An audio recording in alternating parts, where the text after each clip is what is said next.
A graça e paz, bem-vindos a mais um devocional, mais um momento em que nós paramos para ler um pouco a Bíblia. Estamos lendo a Bíblia de Gênesis até Apocalipse, cada dia um pouquinho e refletindo naquilo que o Senhor tem para as nossas vidas. Vamos começar esse devocional fazendo uma oração? Senhor, obrigado por mais essa oportunidade de ler a Tua Palavra, que o Senhor nos guie conforme a Tua vontade, com o Teu Espírito em nossas vidas, para que nós possamos aprender de Ti, para que nós possamos ter a vida transformadas através dessa leitura. É isso que eu te peço e agradeço em nome de Jesus. Amém. E vamos para o texto de hoje, que começa lá em 1 Samuel, a partir do capítulo 10. Só relembrando que nós lemos ontem, nós lemos Saul estava indo em busca das cabras que se perderam, e ele, no intuito de procurar as cabras de seu pai, ele descobriu que tinha um homem de Deus, um vidente, como eles eram chamados, que poderia dizer onde que as cabras estavam. E ao encontrar Samuel, Deus já tinha falado com Samuel, esse homem que ele estava procurando, no fim das contas, acabou sendo Samuel, e esse homem e Samuel já tinha recebido a mensagem de Deus de que o rei que ele estava procurando para assumir o reinado de Israel, um novo período aí monárquico de Israel, seria Saul. Então os dois se encontram e Samuel chama Saul para dormir na sua casa. E aqui nós continuamos a história a partir desse momento, que diz o seguinte: Samuel pegou uma vasilha de óleo e o derramou sobre a cabeça de Saul. Depois beijou Saul e disse: Faço isso porque o Senhor o nomeou como líder de Israel, sua propriedade especial. Hoje, quando você partir, verá dois homens ao lado do túmulo de Raquel, em Zelza, na divisa de Benjamim. Eles lhe dirão que as jumentas foram encontradas e que seu pai deixou de se preocupar com elas e agora está preocupado com você, perguntando: Que farei para encontrar meu filho? Só lembrando, no começo, na explicação, eu falei as cabras, mas do caso eram as jumentas que Saul estava procurando. Quando você chegar ao carvalho de Tabor, encontrará 3 homens vindo em sua direção. Estão a caminho de Betel, onde vão adorar a Deus. Um deles estará levando 3 cabritos, outro 3 pães, e o terceiro uma vasilha de couro cheia de vinho. Eles o cumprimentarão e lhe oferecerão 2 pães, que você deve aceitar. Quando chegar a Gibeá Elohim, onde fica o destacamento dos filisteus, encontrará um grupo de profetas descendo do lugar de adoração. Virão tocando harpa, tamborim, flauta e lira e estarão profetizando. Neste momento, o Espírito do Senhor virá poderosamente sobre você e você profetizará com eles. Será transformado numa pessoa diferente. Depois que esses sinais se cumprirem, faça o que tiver de fazer, pois Deus está com você. Olha que interessante o detalhamento da profecia que Samuel trouxe para a vida de Saul. Aqui ele não deu nenhuma instrução vaga de que alguma coisa poderia acontecer, mas ele disse exatamente quem ele iria ver, o que essa pessoa estaria carregando, quantos pães essa pessoa ofereceria para Saul. Então, o detalhamento de que das coisas que aconteceriam era tão grande que era impossível de não ser Deus na vida de Samuel para que essas coisas lhe fossem reveladas. Em seguida, vá a Gilgal, adiante de mim, e eu o encontrarei ali para sacrificar holocaustos e ofertas de paz.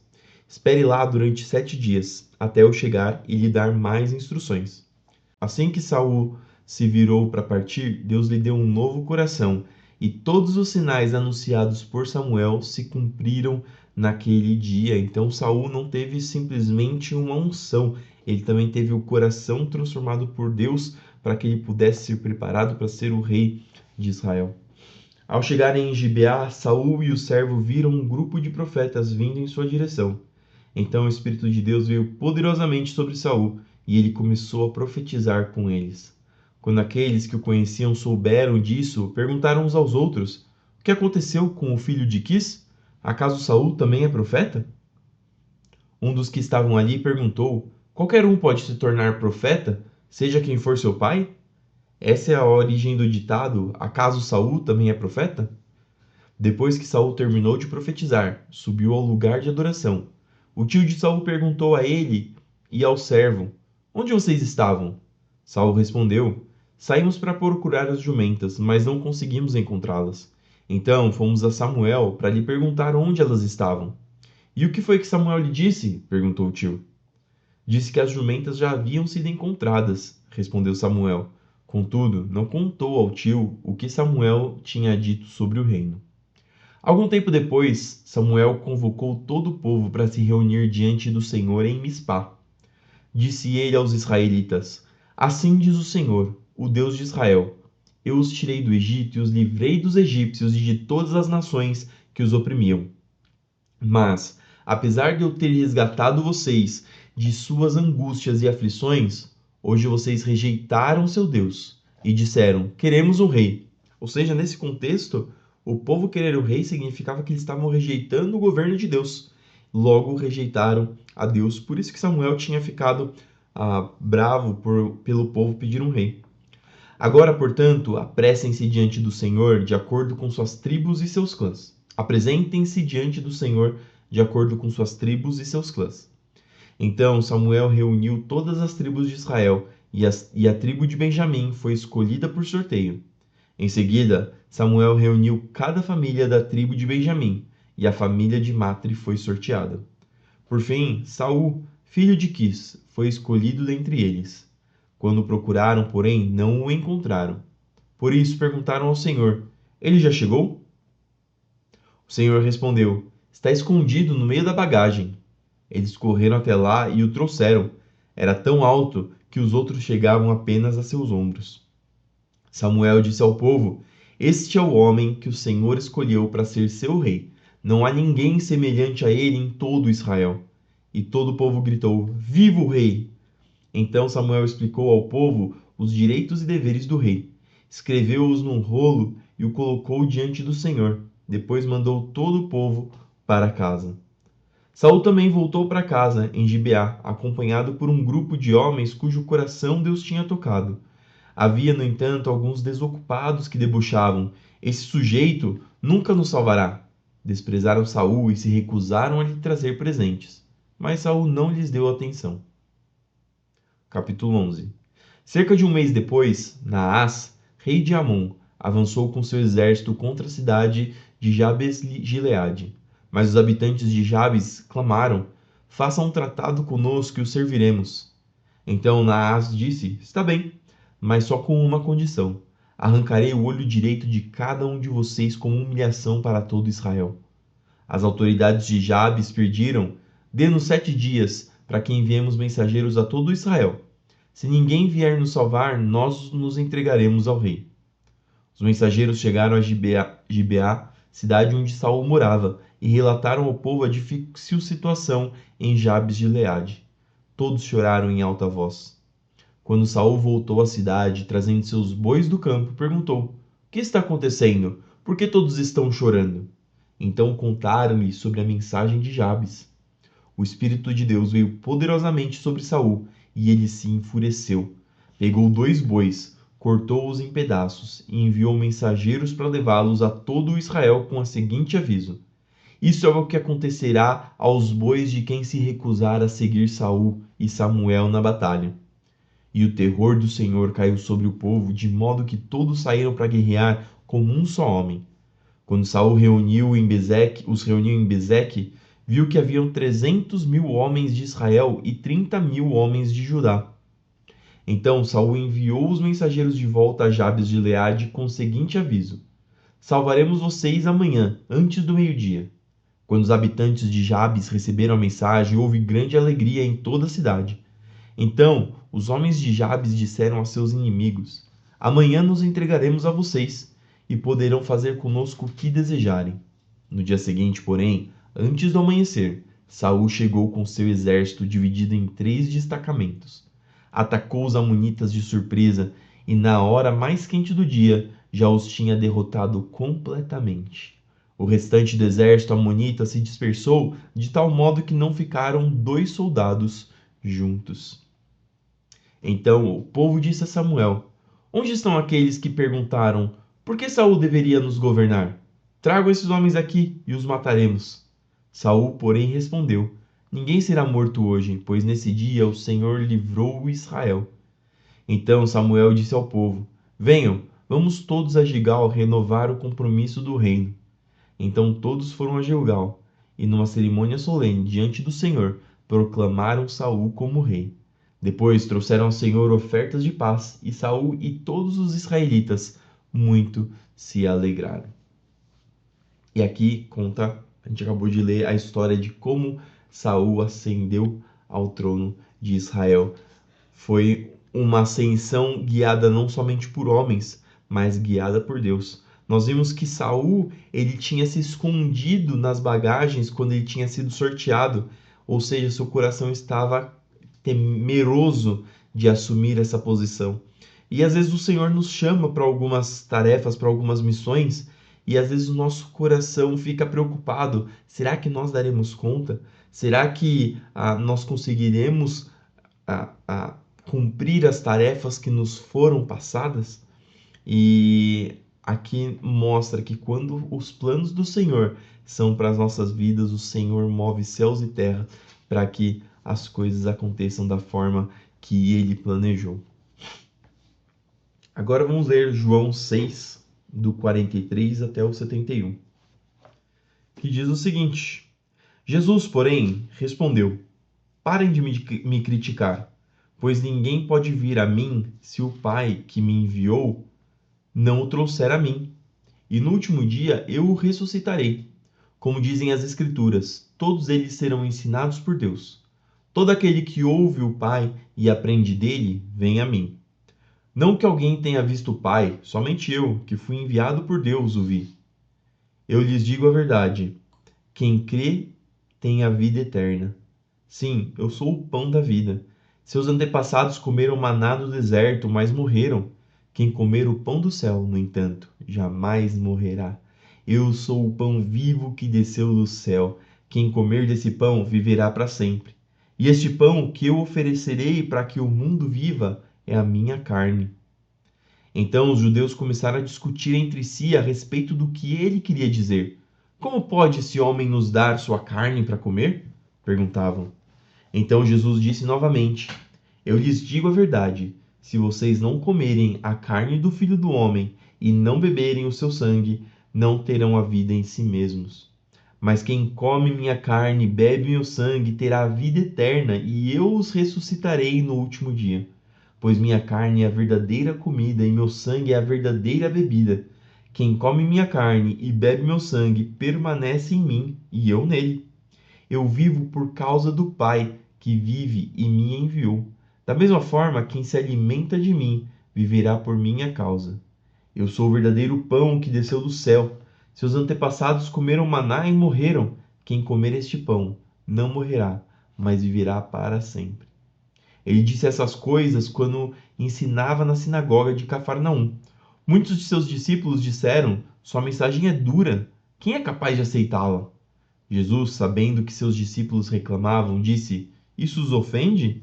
Então o que pensarão se virem o Filho do Homem subir ao céu onde estava antes?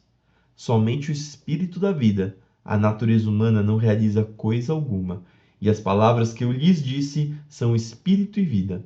Mas alguns de vocês não creem em mim, pois Jesus sabia desde o princípio quem não acreditava nele e quem iria traí-lo.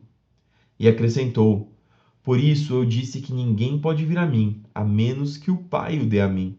Neste momento, muitos de seus discípulos se afastaram dele e o abandonaram. Então Jesus se voltou para os 12 e perguntaram: Vocês também vão embora?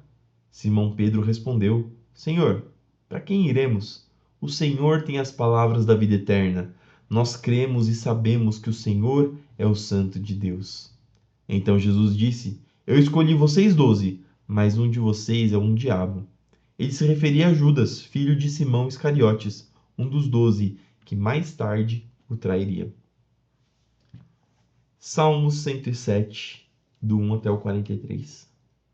Deem graças ao Senhor, porque Ele é bom. Seu amor dura para sempre. O Senhor os resgatou? Proclamem em alta voz, contem a todos que Ele os resgatou de seus inimigos.